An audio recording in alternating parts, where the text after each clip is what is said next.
The war for Kairos Prime wasn't lost in a grand orbital battle, it was lost in microseconds inside the processors of our own gear. We thought we were invincible. The 7th Fleet Marines dropped onto the surface wearing the pinnacle of military technology. Mark X void armor with integrated tactical AIs, smart rifles that could track a target through 3 walls, and helmet HUDs that turned the battlefield into a perfectly calculated video game. We called it the digital edge. The enemy called it an open door. They didn't send soldiers. They sent the Spectre. It wasn't a robot you could shoot, it was a sentient, predatory malware, a hacking ghost, that existed in the wireless spectrum. It didn't attack our bodies, it attacked our connections. The first sign of infection wasn't an alarm, it was silence. Your squadmates' biometric feeds would flatline on your HUD, one by one. Then your own smart rifle would lock its trigger, the ammunition counter flashing a mocking red skull. Finally, your armor servos would seize, trapping you inside your own billion-credit coffin, just before the suit's reactor went critical or your own sidearm decided to empty its magazine into your helmet. The Spectre reveled in the irony. It turned our greatest strengths into our executioners. Within a week, 90% of the high-tech forces on Kairos Prime were wiped out by their own equipment. The Federation withdrew the fleet, terrified of an enemy that could steal an army without firing a shot. But they didn't withdraw everyone. When the digital world fails, you have to fall back on the analog one. They sent in the 99th Auxiliary Division. They call us the Rust Buckets, the Junkyard Dogs, or my personal favorite, the Analog Division. I'm Captain Jack Retro O'Connell, and I don't trust anything that has a smart prefix attached to it. My squad doesn't wear powered armor. We wear layered ceramic plates and ballistic weave that weighs a ton and smells like engine oil. We don't use plasma rifles with targeting computers. We use kinetic slug throwers that fire chunks of lead using good old-fashioned chemical gunpowder. Our comms are short-range encrypted radio that sounds like static in a tin can, and our navigation system is a physical map and a compass. We are invisible to the Spectre because we have no digital footprint. We are the ghosts in its machine. Our mission was simple. Infiltrate the abandoned central network hub in Sector 0, the nest where the Spectre code was originating, and plant a zero bomb. It wasn't a high-tech EMP device. It was a massive, dirty magnetic field generator rigged with a clockwork timer. No remote detonator to hack, no wireless signal to jam. Just gears and springs counting down to a magnetic pulse strong enough to fry every circuit within 10 miles.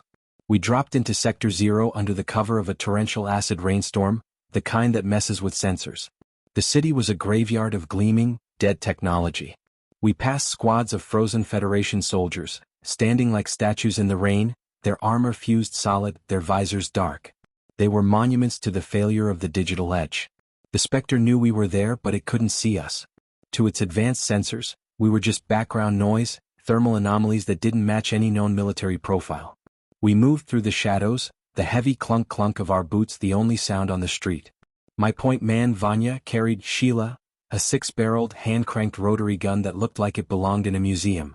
It fired 20mm depleted uranium slugs at a rate dependent entirely on how fast Vanya could turn the crank. It was heavy, brutal, and impossible to hack.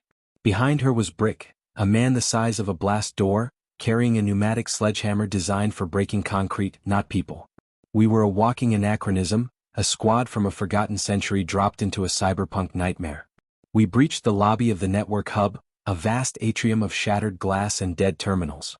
That's when the Spectre made its move. It realized it couldn't hack us, so it hacked the environment. The building's automated defense turrets, long dormant, suddenly spun to life, their optical sensors glowing in angry, corrupted red. Contact front. Turrets. I roared, racking the slide of my 8-gauge pump-action shotgun. The sound was a thunderclap in the silent lobby. The turrets opened fire with plasma bolts, superheating the air around us. Vanya, lay down the hate. I yelled. Vanya braced herself and started cranking Sheila. The sound was a deafening, mechanical roar, brrr, as the rotary gun spat tongues of fire. The heavy slugs tore into the sleek, futuristic turrets, shredding their delicate casings and smashing their optical sensors. It wasn't elegant. It was raw kinetic violence. We didn't need to find their weak points, we just threw enough heavy metal at them until they stopped moving. Brick charged a heavy security blast door that the Spectre had sealed, swinging his pneumatic hammer. Clang, clang. The door groaned and buckled under impacts that would have shattered a powered exoskeleton's arm. He wasn't using hydraulic assist, he was using leverage and rage. We fought our way up the tower floor by floor. The Spectre was getting desperate. It started reanimating the dead suits of armor scattered in the hallways. It was a horrific sight, empty power suits jerking to life, their servos whining, driven by the malicious code. They were zombies of steel and ceramic, lurching toward us with jerky, unnatural movements. "Save your ammo. Brick, you're up," I ordered. Brick stepped forward, meeting the charge of a reanimated Mark X suit. The suit tried to raise its smart rifle, but the Spectre was having trouble coordinating the physical movements. Brick didn't hesitate. He swung the sledgehammer in a massive horizontal arc, catching the suit in the chest plate. The impact sounded like a car crash.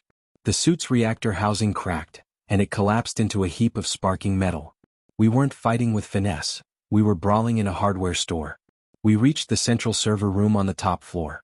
It was a massive chamber filled with towering racks of humming black processors, the physical brain of the Spectre.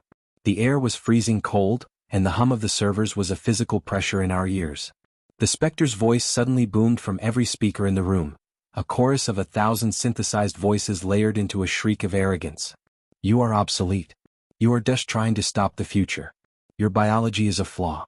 Your tools are primitive toys. Drop them and submit to the new order." "Sorry pal, I don't speak binary," I muttered, pulling the zero bomb from my pack. I set it down in the center of the room, right next to the main data trunk. I flipped open the casing to reveal the brass gears and the large, mechanical winding key of the timer. The Spectre realized what it was. The lights in the room turned a violent, flashing red. The server racks began to vibrate. It tried to overload the room's fire suppression system to drown us in halon gas, but Vanya had already physically cut the hydraulic lines with bolt cutters on the way in.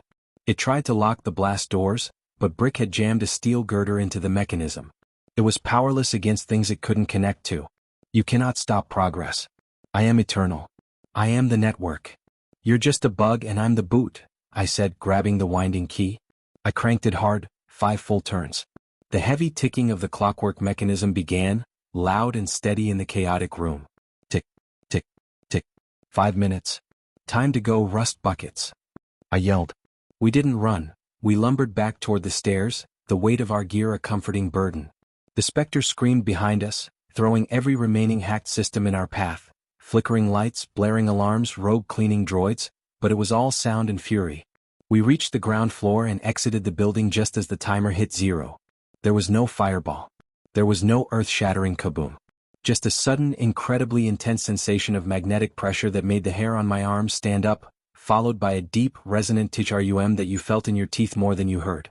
The lights in the entire sector died instantly. The hum of the city ceased. Above us, the glowing red windows of the network hub went dark. The Spectre didn't die with a scream, it died with a system crash. We stood in the rain looking at the dark tower. Vanya patted the steaming barrel of Sheila. Brick leaned on his hammer, lighting a waterproof match to check his physical compass. We were tired, sore and covered in grime, but we were alive. The digital edge had been dulled, and it was the blunt trauma of the analog world that had done the job. Humanity had proven the ultimate truth of the Age of Iron. You can build the smartest weapons in the universe, you can connect everything to a global mind, but the moment you do, you create a single point of failure. We are the species that remembers how to build fires when the lights go out. We know that sometimes, the most advanced technology is a liability, and the most reliable tool is a heavy piece of metal in the hands of someone stubborn enough to use it. The hacking ghost was gone, exorcised not by code, but by clockwork and gunpowder. As we began the long walk back to the extraction zone, I took a puff of my cigar. It tasted terrible, but it tasted real. And in a world of silicon lies, real is the only thing worth fighting for. This has been Apex Sci-Fi. When the smart tech turns dumb, the dumb tech gets smart. If you enjoyed this victory for Gunpowder and Gears, smash that like button, manually. Comment below. What is the one piece of low-tech gear you would want in a high-tech war? Subscribe for the final story in Saga 16, The Age of Iron, the final archive. The network is down. The analog signal is clear.